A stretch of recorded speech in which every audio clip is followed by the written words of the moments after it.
Hello everyone. आज के lecture में हम स्टार्ट करने वाले हैं कम्युनिकेशन का जो मांग को हम पढ़ रहे थे। मांग में अगला हमारा जो भी टॉपिक होने वाला है, ठीक है। देखो, मांग में मैं डिस्कस करूं तो पहले मैंने आपको मांग की डेफिनेशन बताया, मांग का अर्थ क्या होता है, ठीक है। उसके बाद मैंने आपको समझाया था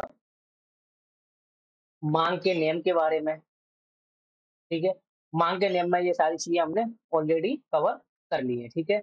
अब हम पढ़ते हैं यहाँ पर मांग के नियम के अपवाद से, ठीक है। यहाँ पर मैंने आपको जो है स्टॉप किया था, तो यहाँ से हम जो है अभी पढ़ेंगे, ठीक है।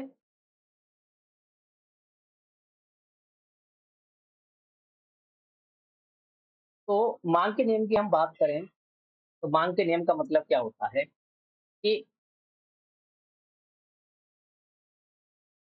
जैसे ही किसी प्रोडक्ट की बात करते हैं, मान लीजिए हम सेब की बात करके चलते हैं यहाँ पर, है ना।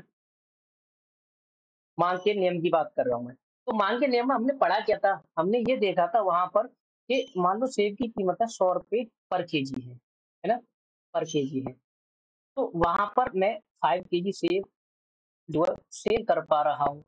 वहीं अगर इसकी कीमतें 100 से 120 पर केजी हो जाए तो 4 केजी सेब सेल हो पाएंगे, है ना। वहीं इसकी कीमतें 100 से 120 यानी बढ़ी थी, अभी कम हो जाए, मान लीजिए 80 हो जाए, तो मैं यहाँ पर क्या कर पाऊंगा, ज्यादा मैं सेल कर पाऊंगा। तो कहने का तात्पर्य क्या हुआ कि जैसे ही कीमतें बढ़ती हैं, उसकी जो मांग है ना, ये सेल नहीं है, मांग है, ठीक है, सॉरी, ये मांग है। तो जैसे ही कीमतें हमारी बढ़ती हैं, उनकी डिमांड अपने आप कम हो जाती है। जैसे ही कीमतें घटती हैं, उनकी डिमांड अपने आप में बढ़ जाती है। तो हम कह सकते हैं कि मांग और कीमत में विपरीत संबंध पाया जाता है, ठीक है। अब हम मांग के नियम के अपवाद पढ़ रहे हैं, मतलब हम यहाँ पर ये देख रहे हैं कि किस कंडीशन में मांग का नियम अप्लाई नहीं होता है ना, किन किन चीजों पे अप्लाई नहीं होता है। तो वो सारी चीजें हम यहाँ पर आज डिस्कस करने वाले हैं, ठीक है। पेपर में यहाँ से क्वेश्चन बनता है, तो आपको ये चीजें यहाँ पर नोट करनी पड़ेगी भाई। जैसे हम बात करें यहाँ पर गिफिन के पदार्थ, गिफिन पदार्थ कैसे होते हैं, वो घटिया किस्म की वस्तुएं होती हैं। कैसी घटिया वस्तुएं, जिनका ऋणात्मक आय प्रभाव स्थानापन्न वस्तु के धनात्मक प्रभाव से अधिक हो जाता है। जैसे गिफिन वस्तुओं के मामले में हम बात करें तो कीमतें हो और मांग जो होती है किसी भी वस्तु की, उनके बीच धनात्मक संबंध होता है। मतलब जैसे हम यहाँ पर बात करें गिफिन में, तो कोई भी वस्तु हो, मान लो एक्स वस्तु हो, उस एक्स वस्तु की कीमत है उस समय 100 रुपए पर केजी थी, 100 रुपए पर केजी थी, ठीक है। ये क्या था, इसका कीमत है, थी प्राइस। और एक तरफ हम करते हैं डिमांड की बात, तो 100 रुपए केजी पर डिमांड उसकी 50 यूनिट की थी, मान लीजिए। जैसे ही कीमतें क्या होती है, 100 से बढ़ जाती है, मान लीजिए 100 से क्या हो जाए, 400 कीमत हो जाए, तो क्या हुआ, यहाँ पर डिमांड इसकी कीमत के बढ़ने से बढ़ जाए, मान लीजिए 100 इकाइयों की हो जाए यहाँ पर, है ना। और कीमतों के गिरने से 100 से मान लीजिए कीमत 50 रह जाए गिर के, तो जहां 100 पे आप 50 बेच पा रहे थे, वही कीमतों के गिरने से इसकी डिमांड भी क्या हो जाए, कम हो जाए। तो कहने का मतलब हुआ क्या कि गिफिन पदार्थ ऐसी वस्तुएं होती है जिनके बीच कीमत और मांग में धनात्मक संबंध होता है। कीमतें बढ़ती हैं, मांग बढ़ जाती है, कीमतें गिरती है, मांग गिर जाती है, यानी कि ये चीजें हमारे कीमतों के साथ-साथ चलती हैं, ठीक है? वो गिफिन पदार्थ होते हैं, घटिया वस्तुएँ जो होती हैं। जब ऋणात्मक आय प्रभाव बहुत अधिक हो जाता है, तो माँग का नियम गिफिन वस्तुओं पर लागू नहीं होता है, क्योंकि इनकी कीमतें बढ़ने पर माँग बढ़ जाती है। और हमने माँग के नियम में पढ़ा था कि विपरीत संबंध होना चाहिए, है ना? संबंध विपरीत होना चाहिए, ना कि धनात्मक संबंध हो। माँग के नियम में तो यही था। तो घटिया किस्म की वस्तुओं पे तो अप्लाई होगा ही नहीं ये माँग का नियम, क्योंकि इनमें उल्टा रिलेशन देखने के लिए मिलता है हमें। भई कीमत बढ़ गई तो उसकी डिमांड भी बढ़ जाती है, कीमत घट गई तो उसकी डिमांड भी घट जाती है। ऐसा तो हो नहीं। जैसे कि ज्वार और बाजरे की बात कर लें, ये विभिन्न पदार्थ हैं। मान लीजिए आप ज्वार का जो है वो कंजम्पशन कर रहे थे, है ना? उस समय उनकी कीमतें 50 यानी कि हम बात करें 500 पर क्विंटल थी। अब जैसे ही कीमतें उसकी 500 से 400 हो जाए तो आप ज़्यादा खरीद रहे हैं, है ना? आप ज़्यादा मात्रा में खरीद रहे हैं। जैसे ही सॉरी कीमतें गिरने से कम मात्रा में खरीद रहे हैं और जैसे ही कीमतें बढ़ी तो आप ज़्यादा मात्रा में खरीदने लग जाते हैं। मतलब संबंध सीधा-सीधा आपको देखने के लिए मिलता है। उदाहरण के लिए यहाँ पर ज्वार और बाजरा दे रखा है। वहीं मैं बात करूँ यहाँ पर प्रतिष्ठा सूचक वस्तुएँ, कि ऐसी वस्तुएँ जिनसे आपकी समाज में वैल्यू बढ़ती है। जैसे कि हीरे की बात कर लें, ये अपनी सैटिस्फैक्शन के लिए कम, दूसरे लोगों के से लिए ज़्यादा, है ना? हीरे, जवाहरात, स्वर्ण जो होते हैं, वो सारी चीज़ें जो होती हैं, ये शान-शौकत के लिए खरीदी जाती है ना? अर्थात प्रतिष्ठा सूचक होती है। ये केवल वैल्यू के लिए खरीदी जाती हैं, है ना? ये वैल्यू को दिखाने के लिए, जिनका प्रयोग केवल धनी व्यक्ति ही कर पाते हैं। भई मध्यम वर्ग का या फिर कमज़ोर वर्ग का व्यक्ति तो इन वस्तुओं को खरीद ही नहीं पाता है ना? इन वस्तुओं की माँग तभी अधिक होती है जब इनकी कीमत अधिक होती है। भई सही बात है। जैसे ही मान लो इन चीज़ों की, हीरे जवाहरात की, स्वर्ण की, यानी गोल्डन वगैरह की कीमतें क्या होती हैं, बढ़ती हैं, तो इनकी डिमांड भी ऑटोमैटिक बढ़ जाती है। कीमतें गिरने पर इनकी डिमांड कम हो जाती है। ये ऐसी वस्तुएँ होती हैं, प्रतिष्ठा सूचक वस्तु होती है, जिन पर हमारा माँग का नियम अप्लाई नहीं होता है, ठीक है? एक होती है अनिवार्य वस्तुएँ। अनिवार्य वस्तुओं का मतलब होता है इनकी माँग तो बाज़ार में रहेगी ही रहेगी, चाहे इनकी कीमतें कुछ भी हो जाएँ। दवा की बात करें, नमक की बात करें, गेहूँ की बात करें, ये कुछ ऐसी वस्तुएँ होती हैं, जिनका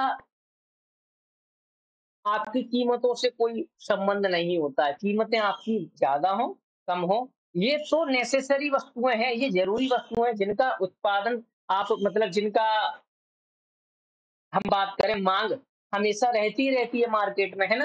क्योंकि इसमें इनकी न्यूनतम आवश्यकता मात्रा क्रय अवश्य करनी पड़ती है।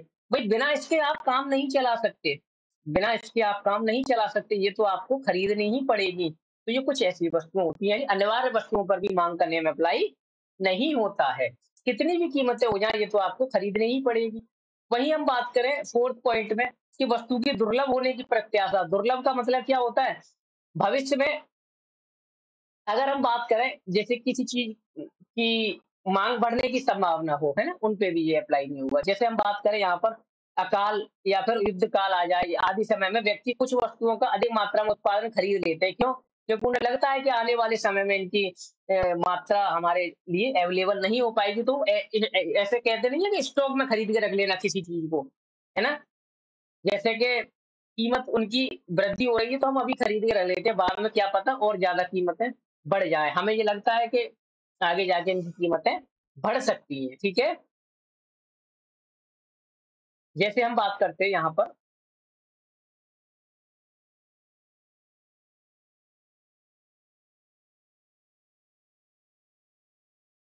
ठीक है? हम यहाँ पर जैसे बात करें, सेब की व्यक्तिगत माँग की बात कर रहे हैं हम यहाँ पर, है ना?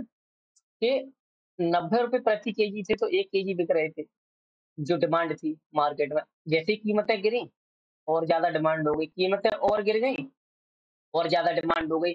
तो जैसे-जैसे कीमतें गिर रही हैं, मार्केट में जो सेब की डिमांड है वो क्या हो रही है? वो इंक्रीज़ हो रही है ना? वो क्या हो पा रही है? वो बढ़ रही है। बढ़ रही है, बढ़ने का कारण क्या है? पर केजी उनकी कीमतों में होने वाली कमी, है ना? तो यही बात है।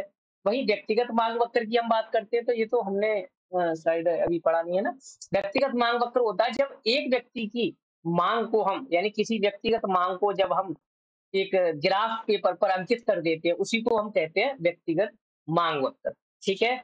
जैसे हमने यहाँ पर किया कि कोई एक्स व्यक्ति था, मान लो कोई भी एक बंदा था, उसने क्या करा कि कीमतें ₹50 केजी थी, तो वो 5 केजी खरीद रहा था, है ना? अब कीमतें बढ़ गई, तो वो कम खरीदेगा और कीमतें बढ़ गई, तो और कम खरीद रहा है। तो कीमतें बढ़ने से वो कम खरीद रहा है या फिर हम कह सकते हैं कि कीमतों के गिरने से वो अधिक मात्रा में वस्तुओं की माँग कर पा रहा है। तो डिमांड कर्व हमेशा हमारा कैसा बनता है? एक तो ऐसे लाइन करेंगे आप, इधर उसकी मात्रा अंकित करेंगे, इधर उसकी कीमत अंकित करेंगे, ठीक है? और डिमांड कर्व हमेशा ऊपर से नीचे की ओर गिरता हुआ होता है। कारण क्या है इसका? कि कीमतें गिर रही हैं, तो इधर की साइड में माँग बढ़ रही है, तो ये गिरता हुआ होता है इस कारण, ठीक है? आगे आते हैं,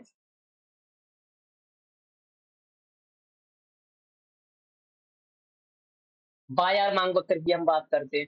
बाजार मांग वक्र की जब मैं बात करूँ तो यहाँ पर होता है एक से ज़्यादा व्यक्तियों द्वारा करी जा रही किसी भी वस्तु की माँग, यानी कि बाजार में सभी क्रेताओं द्वारा एक निश्चित समय में निश्चित कीमत पर जो माँग करी जा रही है किसी भी वस्तु की, उसको हम जब जोड़ लेते हैं, उसी को बोलते हैं बाज़ार की माँग।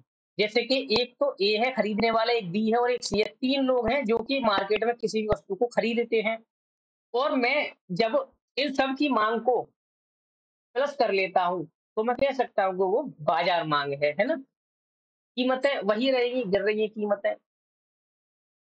₹90 कीमत पर ये एक वस्तु 1 किलो खरीद रहा है, ये 3 किलो और ये 2 किलो, तो मैं जब इन तीनों की माँग को जोड़ दूँ यहाँ पर, तो मैं ये कह सकता हूँ कि ₹90 पर केजी पर बाज़ार माँग मेरी कितनी है? ₹6 है। 6 किलो है, ठीक है? मैं कह सकता हूँ कि ₹60 कीमत पर 6 ये और 9 ये खरीद पा रहा है और 5 किलो ये खरीद पा रहा है, यानी टोटल 18 किलो मेरी माँग है ना? ऐसा हम कह सकते हैं।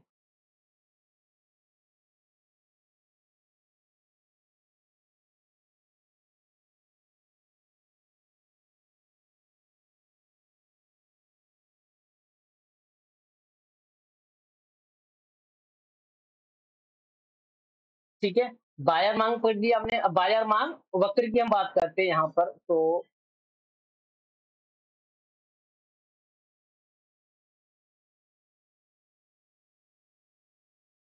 बाजार माँग वक्र हमारा ये गया, ठीक है? यहाँ पर क्या करा गया कि 90 केजी पर हमने तीनों की माँग को जोड़ा तो 6 आ रही थी। ₹80 पर केजी पर हमने तीनों की माँग को जोड़ा तो ये 10-11 के आस-पास आ रही थी। ऐसे करके हमने देखा, जैसे ₹50 कीमत पर हमने तीनों उपभोक्ताओं की माँग को देखा तो वो 21 आ रही थी। ये हम यहाँ पर अंकित करके चल रहे हैं, ठीक है? यहाँ से हम नेक्स्ट लेक्चर में पढ़ेंगे माँग वक्र पर चलन और माँग वक्र का खिसकाव कैसे होता है, ठीक है? आई होप लेक्चर आपको अच्छा लगा होगा। Thank you.